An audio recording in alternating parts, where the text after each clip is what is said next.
My name is Shalina Wozny, and this is my story.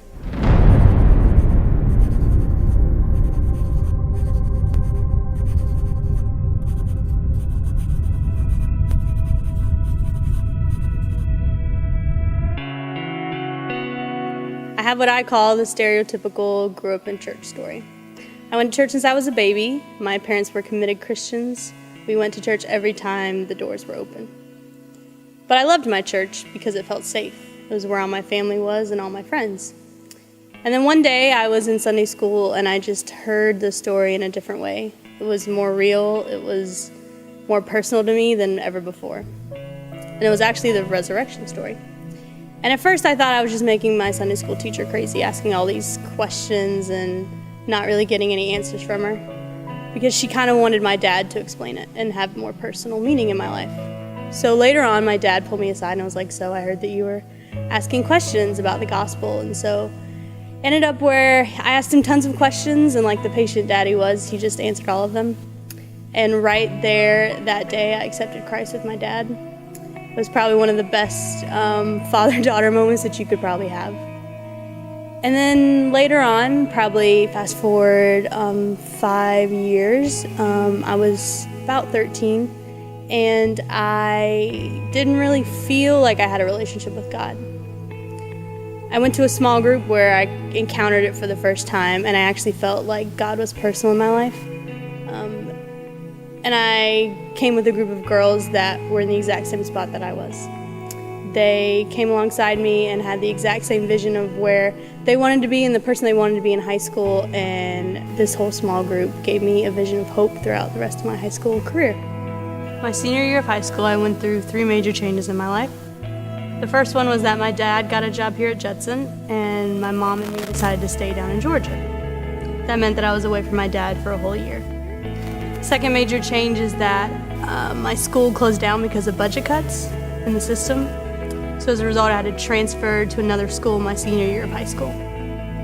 And lastly, my church merged with another church to become a whole different vision. And so God totally rocked my world. I didn't feel stable at all that whole year. I felt anxious, I felt nervous. I felt like at any time God could say, "Here's another change, try it out." And I felt like he honestly would, but he didn't end up doing that. And through that whole year, I realized that my will was never mine. It's always been God's, and it will reign forever. But it's this lesson that I'm still learning today. So this brings me to a year ago at Judson. And as most of you know, Judson went through a period of restructuring. And part of that restructuring was laying people off. My dad was one of the people that got laid off. And I remember the months leading up to that, and then the final day where I finally heard the news. I heard the news, and then I had to go straight to class, and I had to face people that I didn't really want to face right now. I had people already asking me questions, professors that already knew that it might happen and asking me how I felt, and I really didn't want to answer anybody's questions. I felt betrayed by Judson. I felt like I had all the answers and that I knew all the right Christian answers, but I didn't want to believe them. I knew that God was good. I knew that he was right, but I didn't believe that he was good for me at the time.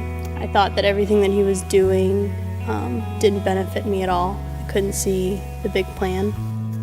I kept on yelling out to God, "I don't feel you. Why don't I feel you?" And then one day he actually showed up.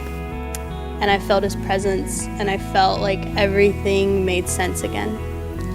And that I realized stability is what I placed my trust in.